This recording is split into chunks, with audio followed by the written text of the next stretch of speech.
Bienvenidos a Europa al Día. Mi nombre es Alejandra Lloza y estos son nuestros titulares. El sistema judicial de Turquía confirmó la detención del alcalde de Estambul, Ekrem İmamoğlu, bajo acusaciones de corrupción en medio de una creciente crisis política y social. La Unión Europea ha expresado su preocupación por la situación política en Turquía tras la detención del alcalde de Estambul, Ekrem İmamoğlu, y la reciente captura de una decena de periodistas en el país. Estados Unidos anunció la firma de acuerdos por separado con Rusia y Ucrania para garantizar la seguridad en el Mar Negro, evitar el uso de buques comerciales con fines militares y prohibir ataques contra infraestructuras energéticas.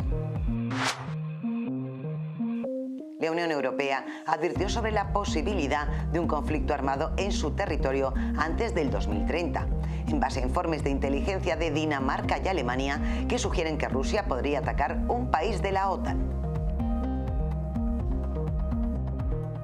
La detención del alcalde de Estambul, Ekrem İmamoğlu, bajo acusaciones de corrupción, ha desatado una crisis política en Turquía. Considerado como el principal rival del presidente Recep Tayyip Erdogan, su arresto ha generado protestas y denuncias de persecución política.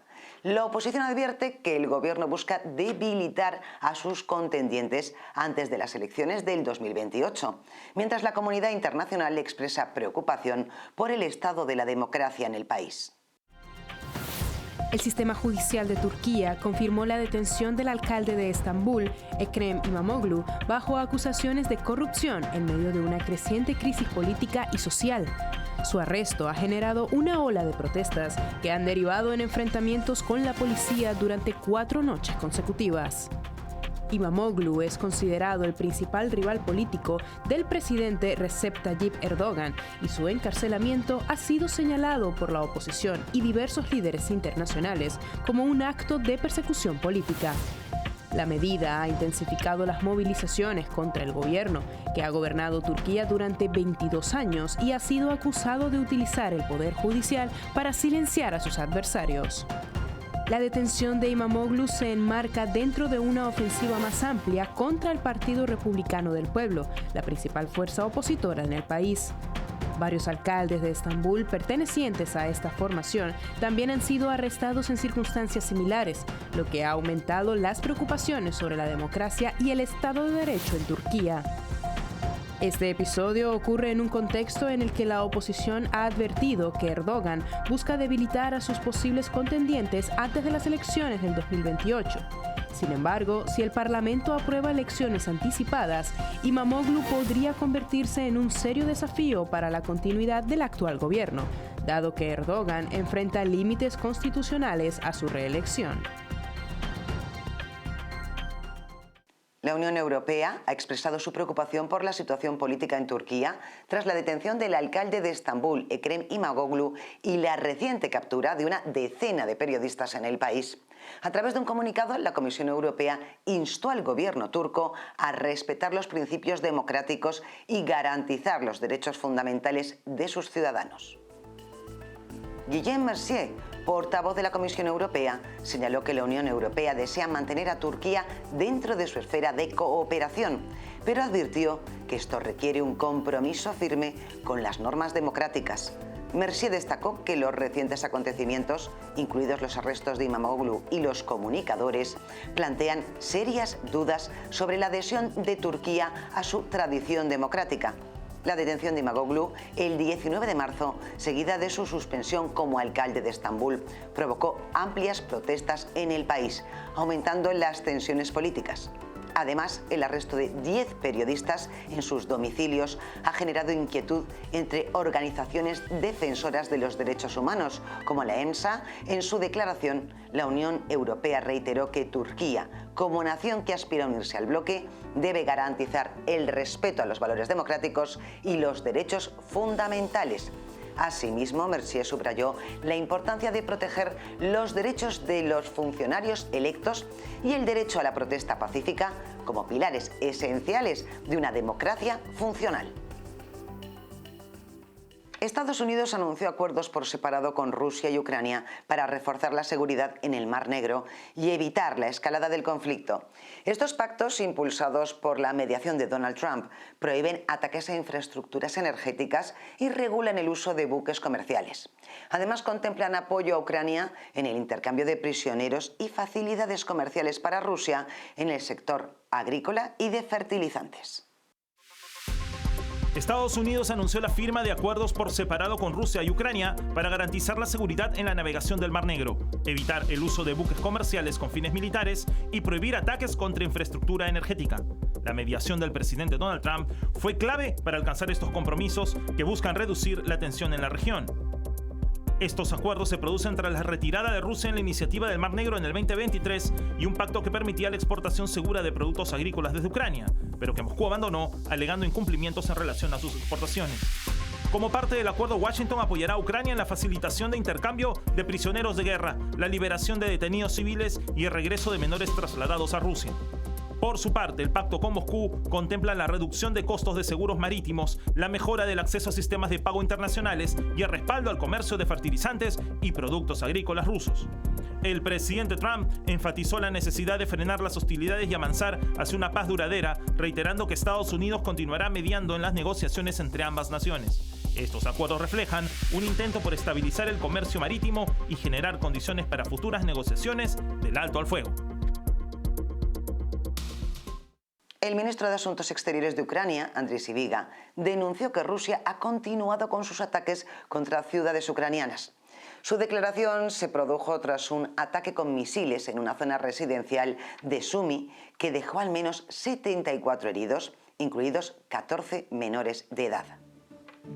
Sybiga acusó a Moscú de actuar de manera contradictoria al hablar de paz mientras sigue atacando áreas civiles. A través de sus redes sociales, el funcionario compartió imágenes de los trabajos de rescate en los edificios dañados con el objetivo de evidenciar las consecuencias del bombardeo ruso. Por otro lado, el presidente ruso Vladimir Putin había declarado días antes que había ordenado el cese de los ataques contra la infraestructura energética de Ucrania. Esta decisión, según indicó, fue tomada tras una conversación con su homólogo estadounidense Donald Trump, en la que aceptó una tregua parcial de 30 días para ciertos tipos de ataques. Sin embargo, Ucrania denunció que Rusia violó el acuerdo el mismo día en que se hizo efectivo. Desde Kiev, el gobierno manifestó su disposición a cumplir la tregua, pero insistió en la necesidad de definir con claridad los objetivos militares que deberían quedar excluidos de los ataques con el fin de garantizar el respeto al alto al fuego.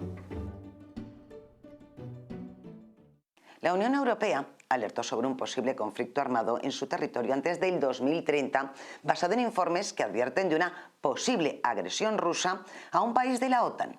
En respuesta, la Comisión Europea presentará una estrategia para reforzar la seguridad y preparación. La iniciativa busca fortalecer la resiliencia ciudadana, proteger infraestructuras críticas y coordinar una respuesta conjunta ante crecientes amenazas geopolíticas y cibernéticas. La Unión Europea ha advertido sobre la posibilidad de un conflicto armado en su territorio antes del 2030, en base a informes de inteligencia de Dinamarca y Alemania que sugieren que Rusia podría atacar un país miembro de la OTAN. De producirse, esto activaría el artículo 5 de la alianza, lo que implicaría una respuesta conjunta de todos los países de la organización.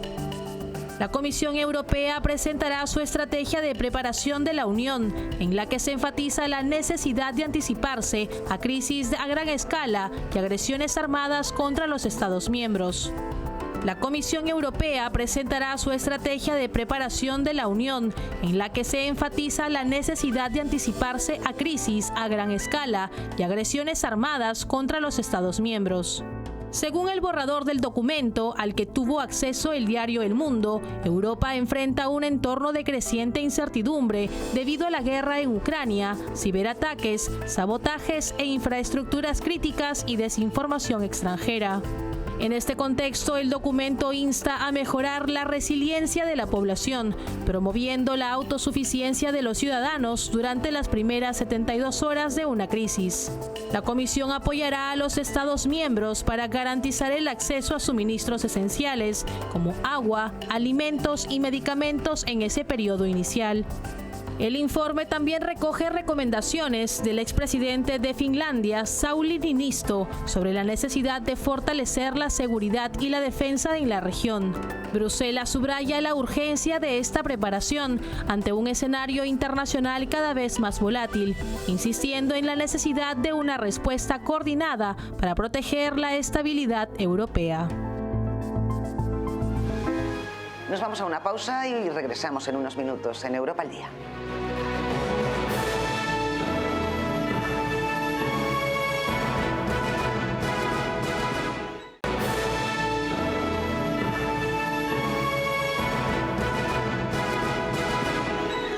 Regresamos en Europa al Día para contarles que la Comisión Europea anunció 47 proyectos estratégicos en 13 países para garantizar el suministro de materias primas clave en tecnología, defensa y energías renovables.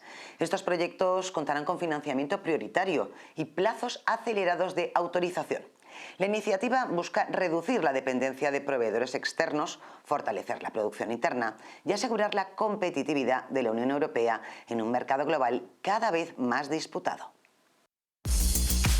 La Comisión Europea anunció una lista de 47 proyectos estratégicos en 13 Estados miembros para garantizar el acceso a materias primas esenciales en la fabricación de tecnologías verdes, productos electrónicos y equipamiento militar.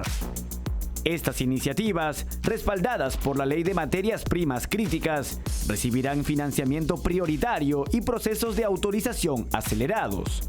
Entre los materiales clave destacan el litio, fundamental para baterías de vehículos eléctricos, y el wolframio, crucial en la industria electrónica y de defensa. La legislación establece plazos máximos de 27 meses para permisos de extracción y 15 meses para procesamiento o reciclaje. El comisario europeo de Industria, Stefan Serjun, subrayó la necesidad de reducir la dependencia de terceros países y fortalecer la producción interna y las reservas estratégicas. La Unión Europea busca que para el 2030 al menos el 10% de sus necesidades de extracción, el 40% del procesamiento y el 25% del reciclaje provengan de fuentes comunitarias. El bloque también pretende limitar su dependencia de un solo proveedor no comunitario al 65%. Actualmente, China suministra el 100% de las tierras raras pesadas y Turquía el 98% del boro consumido en la Unión Europea. Por otro lado, Josep Borrell instó a fortalecer la presencia europea en el triángulo del litio sudamericano, donde dominan las empresas chinas, y advirtió sobre los desafíos que podría enfrentar la Unión Europea en un contexto de menor peso global y distanciamiento de Estados Unidos.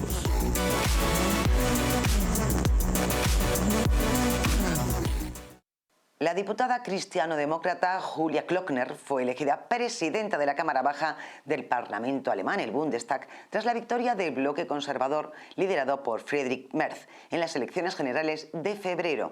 Con 382 votos a favor, 204 en contra y 31 abstenciones, Klöckner asume el segundo cargo más importante de Alemania después de la presidencia federal. Exministra de Alimentación y Agricultura entre el 2018 y el 2021, bajo el mandato de Angela Merkel, Klöckner será la encargada de dirigir los debates parlamentarios y garantizar el orden en las sesiones.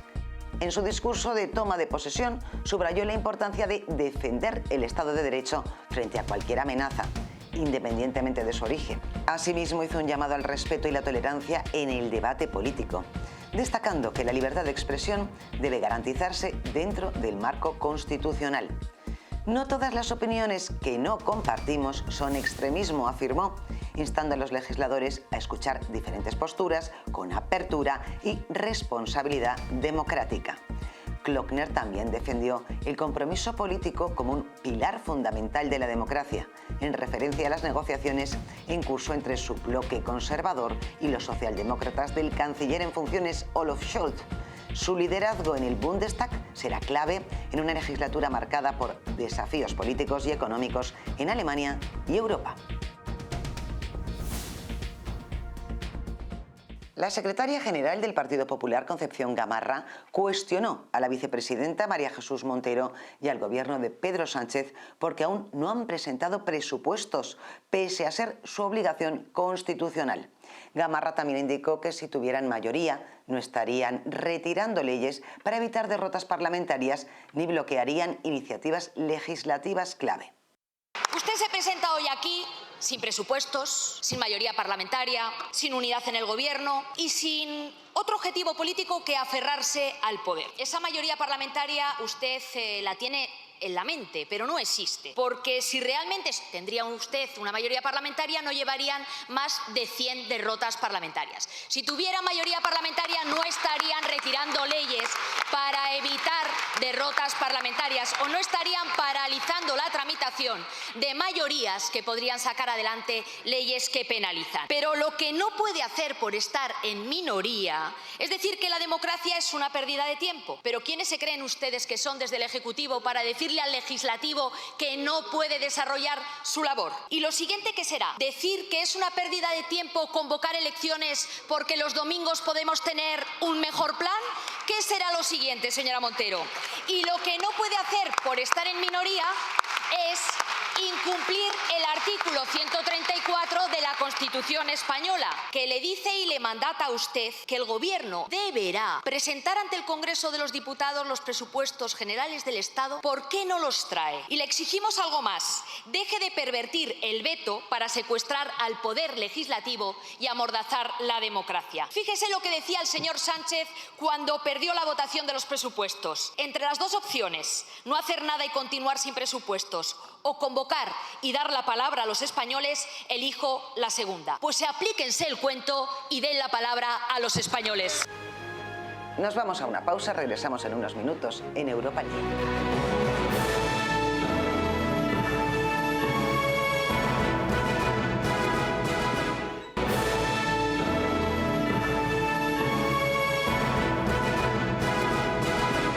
Elías Bendodo, miembro del Congreso de los Diputados, arremetió contra el presidente del gobierno español, Pedro Sánchez, señalando que cede en todo lo que puede ceder y traspasa todas las líneas rojas para mantenerse en el poder. También criticó la falta de presupuestos del gobierno, recordando que en el 2018 Sánchez afirmó que un ejecutivo sin presupuestos debería convocar elecciones.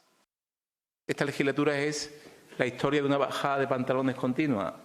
Sánchez se los baja permanentemente y cede en todo lo que haya que ceder, traspasa todas las líneas rojas que haya que traspasar a costa de los españoles y a cambio de estar 15 minutos más sentado en el sillón de la Moncloa. Él vive de ese oxígeno del independentismo y yo creo que ya se está quedando sin oxígeno. ¿Por qué? Porque ya es un gobierno, ya lo ha dicho él, que no va a tener presupuestos. Se prorrogan los presupuestos, ha dicho. Cuando decía a Rajoy, acordaos, si usted no es capaz de sacar los presupuestos, convoque elecciones. El mayor patrimonio de un político es su palabra. Y si pierdes la palabra, lo pierdes todo. Eso dijo. Se ha quedado sin presupuestos, se ha quedado sin gobierno, la mitad en contra. Se ha quedado sin apoyo del Parlamento, por eso no lleva las leyes al Parlamento. No puede salir a la calle. Oye, las voces de Mestalla ayer llegaron a Madrid, ¿eh? Sánchez dimisión. Y eso no está organizado. Esa es la realidad. Esa es la realidad, que no puede salir ni aquí ni en ningún sitio de España puede salir a la calle porque le abuchean. Antes de despedirnos y para obtener más información, escaneen el código QR que aparece en este momento en sus pantallas.